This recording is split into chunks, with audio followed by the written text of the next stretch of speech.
Good morning बच्चों। बच्चों आज हम लोग कोऑर्डिनेशन केमिस्ट्री का लेक्चर 3 पढ़ेंगे।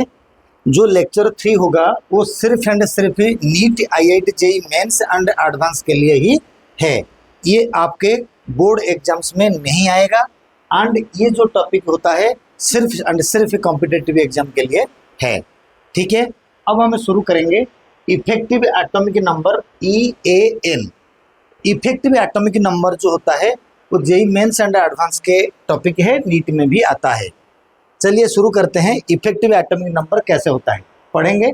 जो क्वेश्चंस मैं कराऊंगा अगर ध्यान दे के सुनोगे तो आपका जेईई मेंस हो या एडवांस हो या नीट हो, ये जो क्वेश्चन आएगा तो कभी भी आपका क्वेश्चन छूटेगा नहीं। श्योर मान के चलो, नहीं आए तो कोई बात नहीं, अगर आएगा तो नहीं छूटेगा। तो क्वेश्चन ये सारे क्वेश्चन मैं कराऊंगा। इफेक्टिव एटॉमिक नंबर क्या होता है उसके बाद हमने फिर शुरू करेंगे। चलिए एक एक करके करते हैं। पहला क्वेश्चन तो मैं करूंगा, लेकिन ये सुन लीजिए कि इफेक्टिव एटॉमिक नंबर होता क्या है एंड इसका क्या इंपॉर्टेंस होता है कोऑर्डिनेशन केमिस्ट्री में। बेटा ये जो इफेक्टिव एटॉमिक नंबर होता है कोऑर्डिनेशन केमिस्ट्री में, ये डिसाइड करता है कि कंपाउंड ऑक्सीडाइजिंग एजेंट है या रिड्यूसिंग एजेंट है। यानी ऑक्सीडाइजिंग एजेंट या reducing agent is determined on the basis of effective atomic number. Second point होता है कि कंपाउंड की स्टेबिलिटी कितना है, कंपाउंड स्टेबल में है या नहीं है। और थर्ड पॉइंट होता है कि अगर स्टेबल नहीं है क्या कंपाउंड डाइमराइज करेगा, दो मॉलिक्यूल्स मिलकर मेटालिक बॉन्ड बनाएगा, दो मॉलिक्यूल्स मिलकर एक मॉलिक्यूल बनेगा। तो ये सारी चीज़ें इस कंपाउंड के इफेक्टिव एटॉमिक नंबर से रिफ्लेक्ट होगा। ओके, अब पहला क्वेश्चन होता है निकेल कार्बोनाइल 2- कंपाउंड। बच्चा आपको ये याद रखना, जिस जिस कंपाउंड के अंदर में कार्बोनाइल लाइगैंड होता है उस कंपाउंड के अंदर में जो मेटल होता है उस मेटल का ऑक्सीडेशन नंबर 0 होता है। राइट, अभी इस मेटल का ऑक्सीडेशन नंबर यानी निकेल का ऑक्सीडेशन नंबर 0 होगा। तो अब हमें क्या करेंगे ना, निकेल जो होगा सबसे पहले ये जो इफेक्टिव एटॉमिक नंबर को मैं समझाऊंगा तुम लोगों से। ये होता क्या है ना, this is equal to Z. Z होता है atomic number plus 2 into coordination number, 2 into coordination number minus oxidation number. ये चीज़ें आपको सीखना पड़ेगा। यानी कोऑर्डिनेशन नंबर क्या है, ऑक्सीडेशन नंबर कैसे निकलता है, ये सारे चीज़ें मैं ऑलरेडी सिखा चुका हूँ। तो आप पिछले वीडियो में सीख लोगे कि ऑक्सीडेशन नंबर कैसे होता है। कोऑर्डिनेशन एंटिटी वाला टॉपिक के अंदर में हमने सिखाए थे। तो अभी ये जो इफेक्टिव एटॉमिक नंबर होगा Z 2 into coordination number minus oxidation number, तो पहले निकालते हैं इनका वैल्यू क्या होगा। बड़ा सिंपल है कि जेड क्या होता है ना, अगर तुम लोग ने जस्ट 11th पास करके आए हो या ड्रॉपर बच्चे हो तो याद रखना आपको 3D सीरीज का सारे एलिमेंट याद रखना पड़ेगा विथ एटॉमिक नंबर, ये जरूरी है। तो कम से कम इस चैप्टर के लिए आप लोगों को क्रोमियम से लेकर जिंक तक का एटॉमिक नंबर याद रखना पड़ेगा। क्रोमियम का शुरू होता है 24 से, जिंक एंड होता है 30 में। यानी क्रोमियम का 24, मैंगनीज का 25, आयरन का 26, कोबाल्ट का 27, निकेल का 28, फिर कॉपर का 29 एंड जिंक का 30। ये आपको याद रखना पड़ेगा वरना कुछ नहीं होगा। तो अभी जो होता है जेड, निकेल का जेड होता है 28, सही बात है, प्लस कोऑर्डिनेशन नंबर। अगर यहाँ पर जो होता है कार्बोनाइल, ये एक मोनोडेंटेंट लाइगैंड के हिसाब से काम करता है, क्योंकि ये सिर्फ एक ही लिंकेज के द्वारा सेंट्रल एटम के साथ बॉन्ड बनाता है, कोऑर्डिनेट बॉन्ड बनाता है। तो इसीलिए इसका कोऑर्डिनेशन नंबर होगा 4, निकेल का कोऑर्डिनेशन नंबर 4। तो फॉर्मूला में 2 इंटू कोऑर्डिनेशन नंबर होगा, यानी 2 इंटू 4 होगा, माइनस ऑक्सीडेशन नंबर इसमें से 0 है। तो this is equal to 28 plus 4 दूने के 8 है। This is equal to plus 0 तो कुछ नहीं है, दिस इज इक्वल टू ये आ जाता है 36। अगर किसी के एटॉमिक नंबर इनर्ट गैसेस के एटॉमिक नंबर के साथ बराबर हो जाता है तो मान लीजिए कि कंपाउंड स्टेबल होता है। इनर्ट गैसेस, अगर 3D सीरीज का नियरेस्ट इनर्ट गैसेस से होता है क्रिप्टन, जिस क्रिप्टन का एटॉमिक नंबर होता है, इस क्रिप्टन का एटॉमिक नंबर होता है 36। क्रिप्टॉन का एटॉमिक नंबर। तो जिसके एटॉमिक नंबर 36 है वही स्टेबल है ऐसा मतलब नहीं है। Inert gases, nearest inert gases जो हमारे थ्री में सारे कंपाउंड 3D के हिसाब से करूँगा, तो इसीलिए मैंने क्रिप्टन का लिया, that is 36 is the stability criteria of effective atomic number question. 36 आया तो this compound is most stable and ये कंपाउंड ना ही इलेक्ट्रॉन लेना चाहेगा ना ही इलेक्ट्रॉन डोनेट करना चाहेगा, यानी इट ऑलरेडी स्टेबल मॉलिक्यूल माना जाएगा। You understand. अब बाद में हम लोग जब मेटल कार्बोनाइल कंपाउंड्स के बारे में पढ़ेंगे, कौन सॉलिड है कौन लिक्विड है एंड कौन कलर देता है कौन नहीं देता, वो मैं डिस्कस करूँगा। अब हमें जैसे इस क्वेश्चन को करा, सिमिलरली अगर मैं नेक्स्ट क्वेश्चन करूँगा, 2 नंबर क्वेश्चन सी को मैं निकल के बाद यहाँ पर देता हूँ FeCO होल 5p, यहाँ पर कोई चार्ज नहीं। तो कैसे क्वेश्चन करूँगा ना, इसके इफेक्टिव एटॉमिक नंबर जो होता है, इफेक्टिव एटॉमिक नंबर आयरन का एटॉमिक नंबर 26 प्लस 5 दूने 10 डायरेक्ट करा -0, तो ये हो जाएगा 26 10 36।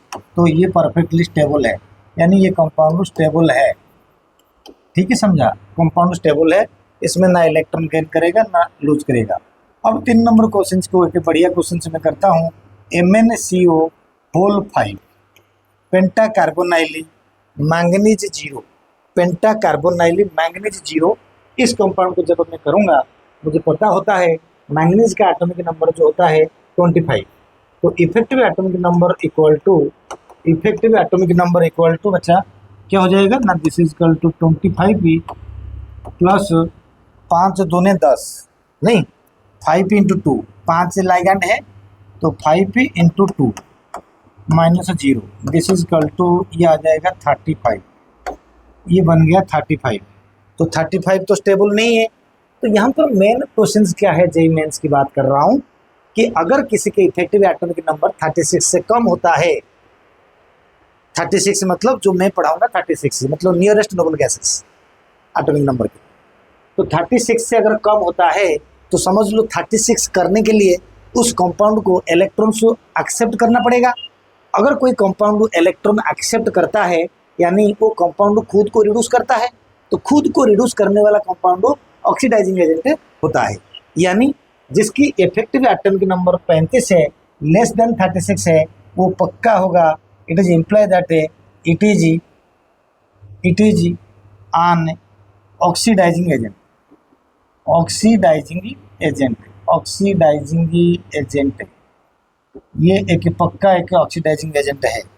क्या कहा मैंने, इट इज एन पक्का एक ऑक्सीडाइजिंग एजेंट। क्यों ना, इसके atomic number, effective atomic number 35p, ये एक इलेक्ट्रॉन एक्सेप्ट करेगा, 36 करेगा। तो 36 करने के लिए जो एक इलेक्ट्रॉन एक्सेप्ट कर रहा है, तो खुद को रिड्यूस करने का मतलब यही है कि ये दूसरे को ऑक्सीडाइज करता है। तो यानी MnCO whole 5 is not stable, and ये पहले ऐसे करेंगे कि ये स्टेबल नहीं है, नॉट स्टेबल सबसे पहले। दूसरा बात होता है कि it can easily dimerize, it can easily dimerized. Dimerized का मतलब होता है 2 मॉलिक्यूल्स मिलकर एक मॉलिक्यूल बन जाएंगे। कैसे ना, MN के साथ अगर मैं कर देता हूँ CO होल 5p, जो कंपाउंड था एक नहीं 2 मॉलिक्यूल्स मिलकर ये बन जाएंगे MN2CO होल 10।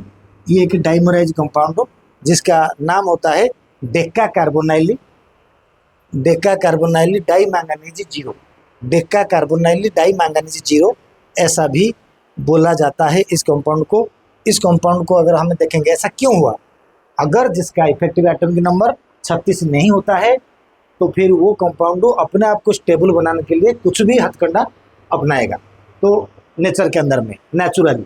तो इसीलिए ये कंपाउंड डाइमराइज करके अपने आप को स्टेबल बनाता है। डाइमराइज करके 2 मॉलिक्यूल मिलकर जब एक मॉलिक्यूल बनते हैं उस प्रोसेस को डाइमराइज कहते हैं।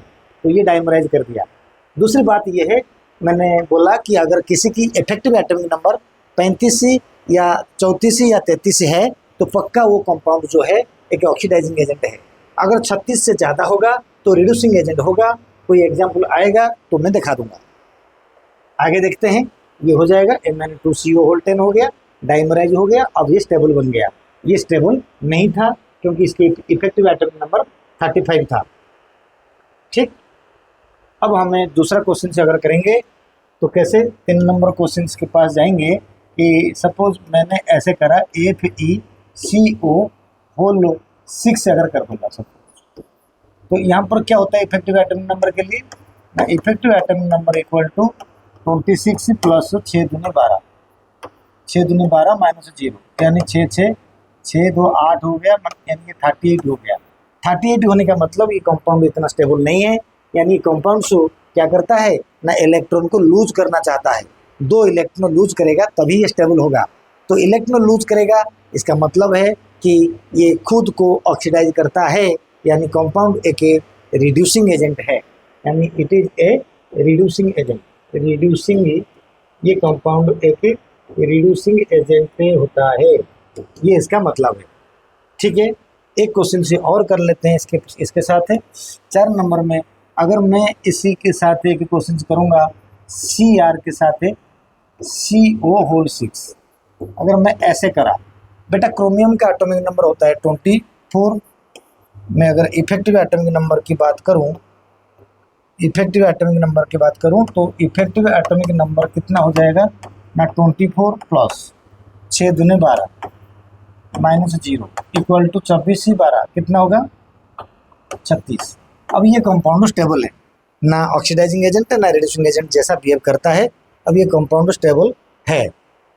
तो अब हमें कहते हैं कि थोड़ा अगर हमें 5 नंबर क्वेश्चन से को जाएंगे क्रोमियम के अलावा, सपोज मैं एक क्वेश्चन से दूंगा कि कोबाल्ट के साथ, बढ़िया एग्जांपल ये है, कोबाल्ट के साथ अमोनिया 6 प्लस, ये 2 प्लस आयन दिया। दूसरे का दे रहा हूँ कोबाल्ट के साथ अमोनिया 6 दूंगा, एंड इसको हम करेंगे ये 3 प्लस है। बहुत इंपॉर्टेंट क्वेश्चन ये है। तो कोबाल्ट के साथ कोबाल्ट का एटॉमिक नंबर होता है, इफेक्टिव एटॉमिक नंबर कोबाल्ट का कितना है Z 27 प्लस 6 दूनी 12, कोऑर्डिनेशन नंबर होता है number of monodentate ligand into 2, तो टोटल 12 हो गया। तो कोऑर्डिनेशन नंबर कंपाउंड का 6, उसका डबल हो गया 12, माइनस यहाँ पर आ जाएगा 2 वैल्यू से, मतलब x का वैल्यू +2 होगा, यानी -2 हो जाएगा। तो ये कितना हो जाएगा 27 माइनस 2, 27 प्लस 12, 27 प्लस 12 माइनस 2 कितना हो जाएगा 7 2 9 2 1 3, 39 माइनस 2 इक्वल टू कितना आ जाएगा ना 37 आ रहा है। बेटा जब ये इफेक्टिव एटॉमिक नंबर 37 आ रहा है, कंपाउंड स्टेबल नहीं है, तो कंपाउंड क्या है ना, कंपाउंड के पास एक एक्स्ट्रा इलेक्ट्रॉन ज़्यादा है, वो उसको छोड़ेगा। अगर जो इलेक्ट्रॉन छोड़ता है, रिमूव करता है, रिलीज करता है, वो खुद को ऑक्सीडाइज करता है, यानी एलिमेंट जो कंपाउंड होगा एक रिड्यूसिंग एजेंट होगा, रिड्यूसिंग एजेंट होगा, कंपाउंड एक रिड्यूसिंग एजेंट होगा। अंडरस्टैंड। सेम क्वेश्चन को अगर हमें ये वाला क्वेश्चन करेंगे, कोबाल्ट अमोनिया 3 प्लस, बहुत इंपॉर्टेंट है। इसका इफेक्टिव एटॉमिक नंबर क्या हो जाएगा, इफेक्टिव एटॉमिक नंबर जो हो जाएगा 27, iron cobalt nickel 27 plus 12 minus 3, तो कितना हो जाएगा 27 में 27 plus 12 7 2 9 2 1 3 minus 3 equal to 36। Perfect तरीका से ये जो होगा 36 हो जाएगा।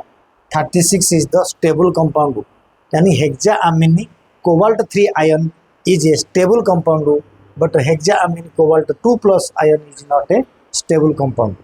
ये जो स्टेबल कंपाउंड अनस्टेबल कंपाउंड होता है, इसी के हिसाब से हमें कोऑर्डिनेशन कंपाउंड के effective atomic number find out करते हैं। दूसरा एक क्वेश्चन कर देंगे जिसका नाम अगर मैं कहूँगा कि FeEN होल थ्राइस 3 प्लस की बात करेंगे। एक क्वेश्चन से अगर हमें इधर से करेंगे FeEN होल 3 होल थ्राइस, ये आ जाएगा 2 प्लस। कैसे होगा ना, आप देखो जो EN होता है एक सिमेट्रिकल बाइडेंटेंट लाइगैंड होता है। सिमेट्रिकल का मतलब दोनों डोनर आटम सेम होते हैं। ओके, तो यहाँ क्या होता है कि जो आयरन होता है, ये आयरन होता है यहाँ पर 1 2 3 4 5 6, ठीक है। अब हमें एन एन एन एन करके लगाते हैं इनके साथ किसको, ई एन को। इधर से ई एन लग गया, इधर से भी ई एन लग गया। अब तुमने देखा होगा इधर से बाइडेंटेड लाइगैंड्स कितने हैं, 3 है।